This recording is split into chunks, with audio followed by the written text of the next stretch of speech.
জানিয়ে দিব হাতে থাকা সর্বশেষ আপডেট বাংলা সংবাদ। প্রথমেই সংবাদ শিরোনাম। গ্রেফতার অভিযান জোরদারে আলোচনা হয়েছে।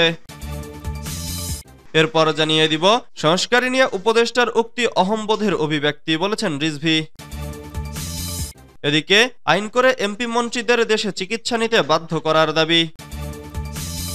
এরপর জানিয়ে দিব ছাত্রলীগের সাবেক নেত্রী নদীর 7 দিনের রিমান্ড চায় পুলিশ। আরো জানিয়ে দিব অন্তর্বর্তী সরকার দ্রব্যমূল্য নিয়ন্ত্রণে আনতে পারেনি। সর্বশেষ জানিয়ে দিব ইসলামের আদর্শ দিয়ে মানুষের মন জয় করতে হবে বলেছেন গোলাম পরওয়ার। এতক্ষণ শুনছিলেন সংবাদ শিরোনাম, এবারে বিস্তারিত। তবে অনুরোধ থাকবে ভিডিওটিতে একটি লাইক করবেন এবং কমেন্ট করে জানিয়ে দিবেন কোন জেলা থেকে আপনি আমাদের এই ভিডিওটি দেখছেন। গ্রেফতার অভিযান জোরদারে আলোচনা হয়েছে। স্থানীয় সরকার উপদেষ্টা আসিফ মাহমুদ সজীব ভুইয়া বলেছেন, গ্রেফতার অভিযান আরও কিভাবে জোরদার করা যায় সে বিষয়ে আলোচনা হয়েছে। এর ফল খুব দ্রুতই আপনারা দেখতে পাবেন। রোববার 15ই ডিসেম্বর সচিবালয়ে আইন শৃঙ্খলা কমিটির বৈঠক শেষে একথা বলেন তিনি বলেন, সার্বিক আইন শৃঙ্খলা পরিস্থিতি উন্নয়নের পাশাপাশি সামনে যে ইভেন্টগুলো আছে সেগুলো কিভাবে সুষ্ঠুভাবে করা যায় সেটা আইন শৃঙ্খলা সংক্রান্ত কমিটিতে আলোচনা হয়েছে। গ্রেফতার অভিযান কাদের লক্ষ্য করে পরিচালনা করা হচ্ছে জানতে চাইলে তিনি বলেন, বিগত ফ্যাসিস্ট সরকারের যারা বাইরে আছেন এবং নানাভাবে উস্কানি দেওয়ার চেষ্টা করছেন, বিভিন্ন জায়গায় ফান্ডিং করছেন এবং মিছিল করার চেষ্টা করছেন, তাদেরকে গ্রেফতার করা হবে। সংস্কার নিয়ে উপদেষ্টার উক্তি অহংবোধের অভিব্যক্তি বলেছেন রিজভী। বিএনপির সিনিয়র যুগ্ম মহাসচিব রুহুল কবির রিজভী বলেছেন, রাজনৈতিক দল গড়ে ওঠে গণস্বার্থকে কেন্দ্র করে। ছাত্র জনতার গণঅভ্যুত্থানে 5 আগস্টের পর গঠিত সরকার দেশের জন্য কাজ করার চেষ্টা করছেন, আমরা সহযোগিতা করার চেষ্টা করছি, আবার অনেক কাজের সমালোচনাও করছি। সমালোচনা মানে এই নয় যে আমরা সরকারের বিরোধিতা করছি, সরকারের পতন দাবি করছি। রোববার 15ই ডিসেম্বর দুপুরে রাজধানীর মোহাম্মদপুরের সূচনা কমিউনিটি সেন্টারের সামনে জাতীয়তাবাদী কৃষক দল মহানগর উত্তরের শীতবস্ত্র বিতরণ কর্মসূচিতে বক্তব্যে তিনি কথা বলেন। রিজভী বলেন, একজন উপদেষ্টা বলেছেন, 50 বছরে রাজনৈতিক দলগুলো কিছুই করতে পারেনি, আমরা করছি। তাহলে 71-এর মুক্তিযুদ্ধ, 90 এবং 24-এর সফলতা কে এনেছে? এগুলো কি সুশীল সমাজের অবদান? হ্যাঁ, তারা সমর্থন করেছে। 300 শতাব্দী থেকে ভোটের প্রথা চালু হয়েছে। 800 বছর আগে ইংল্যান্ডে অধিকারের আন্দোলন শুরু হয়েছে। বড় বড় উন্নত দেশেও রাষ্ট্রের সংস্কার কখনো রাজনীতিবিদদের অবসর দিয়ে হয় না। তিনি আরো বলেন, এটি অহংবোধের অভিব্যক্তি।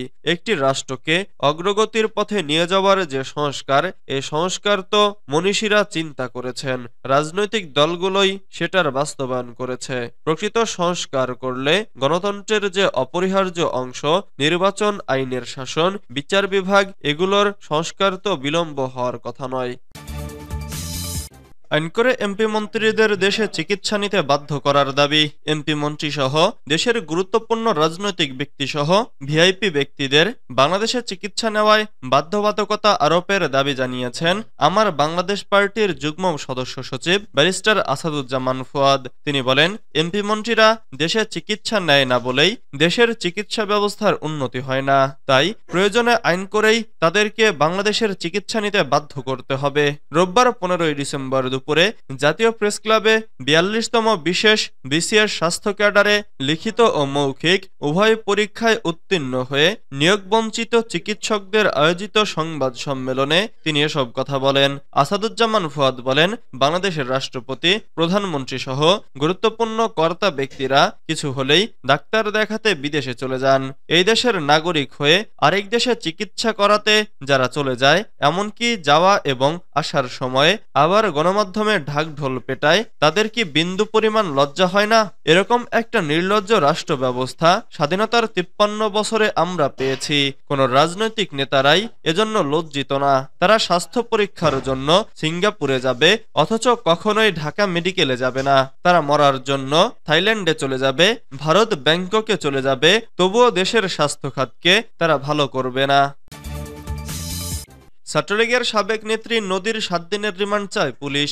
সন্ত্রাসবিরোধী আইনে দায়ের করা মামলায় নিষিদ্ধ সংগঠন বাংলাদেশ ছাত্রলীগের ঢাকা বিশ্ববিদ্যালয় শামসুন্নাহার হল শাখার সাবেক সহ-সভাপতি নিশিতা ইকবাল নদীর 7 দিনের রিমান্ড চেয়ে আবেদন করেছে পুলিশ। রোববার 15 ডিসেম্বর দুপুরে কলাবাগান থানার অফিসার ইনচার্জ মোক্তারুজ্জামান এ তথ্য নিশ্চিত করেছেন। ঢাকার মেট্রোপলিটন ম্যাজিস্ট্রেট মেহেদী হাসানের আদালতে রিমান্ডের বিষয়ে শুনানি হবে। ওসি বলেন, নিষিদ্ধ ঘোষিত সংগঠন ছাত্রলীগের সাবেক সহ-সভাপতি নিশিতা ইকবাল নদীকে সন্ত্রাসবিরোধী আইনের মামলায় 7 দিনের রিমান্ড চাওয়া হয়েছে। তার সঙ্গে আরো 4 জন আছে, তবে পদবি জানা যায়নি। তাদের কোর্টে পাঠানো হয়েছে। এর আগে শনিবার 14 ডিসেম্বর রাতে ঢাকা মহানগর গোয়েন্দা পুলিশ রাজধানীর বসুন্ধরা আবাসিক এলাকা থেকে নদীকে গ্রেফতার করে। আওয়ামী লীগ সরকারের পতনে নেতৃত্ব দেওয়া বৈষম্য বিরোধী ছাত্র আন্দোলনের দাবির মুখে সন্ত্রাসী কাজে জড়িত থাকার অভিযোগে গত 23 অক্টোবর ছাত্রলীগকে নিষিদ্ধ ঘোষণা করে অন্তর্বর্তী সরকার। অন্তর্বর্তী সরকার দ্রব্যমূল্য নিয়ন্ত্রণে আনতে পারেনি। বিএনপির নির্বাহী কমিটির সদস্য আবু নাসের মোহাম্মদ রহমাতুল্লাহ বলেছেন, অন্তর্বর্তী সরকারের প্রথম কাজ ছিল দ্রব্যমূল্য মানুষের ক্রয় ক্ষমতার মধ্যে নিয়ে আসা। কিন্তু দুঃখজনক হলেও সত্য, অন্তর্বর্তী সরকার গত 4 মাসে দ্রব্যমূল্য মানুষের ক্রয় ক্ষমতার মধ্যে নিয়ে আসতে পারেনি। তারা আওয়ামী লীগের গড়া সিন্ডিকেট ভাঙতে ব্যর্থ হয়েছে। দ্রব্যমূল্য এখনো নিয়ন্ত্রণে আসেনি। রোববার 15 ডিসেম্বর জাতীয় প্রেস ক্লাবের সামনে ভয়েস অব টাইমসের উদ্যোগে সংখ্যালঘু সম্প্রদায়কে পুঁজি করে ভারতীয় আধিপত্যবাদের বিরুদ্ধে জাতীয় ঐক্যের দাবিতে ও মহান বিজয় দিবস পালন উপলক্ষে এক নাগরিক সমাবেশে প্রধান অতিথির বক্তব্যে তিনি এসব কথা বলেন। আবু নাসের বলেন, একটা কথা বারবার বলা হয়, ভারত নাকি যুদ্ধের সময় আমাদেরকে সাহায্য করেছে। আমি এ বিষয়ে দ্বিমত পোষণ করি। ভারত তার স্বার্থে বাংলাদেশের মানুষকে সহযোগিতা করার ভান করেছিল। এর কারণ হলো ভারত তাদের প্রয়োজনে এবং করদ রাজ্য হিসেবে বাংলাদেশকে ব্যবহার করতে পারবে। বাংলাদেশের অর্থনীতিকে তারা নিয়ন্ত্রণ করবে।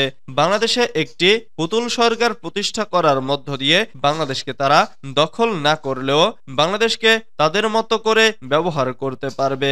সে কারণেই তারা মুক্তিযুদ্ধের সময় আমাদেরকে সাহায্য করার ভান করেছে।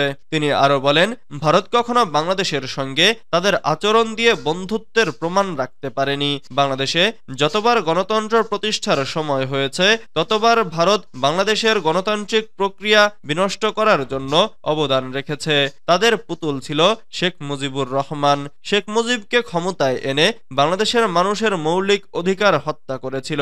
21 বছর পরে আবার শেখ মুজিবের কন্যা খুনি হাসিনাকে পুতুল বানিয়ে বাংলাদেশের মসনদে বসিয়েছিল ভারত। ইসলামের আদর্শ নিয়ে মানুষের মন জয় করতে হবে বলেছেন গোলাম পরোয়ার।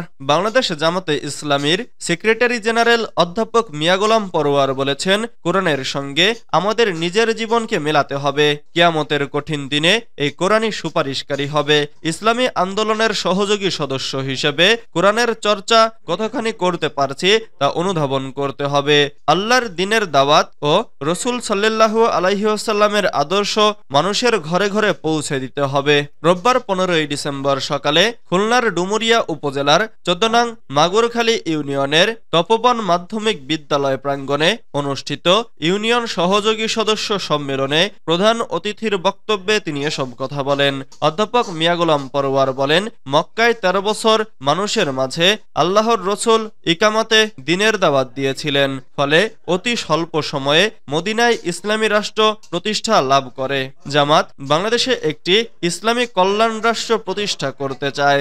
আগামী দিনের ইসলামী বিপ্লব সাধনে খুলনাই হবে মূল বাতিঘর।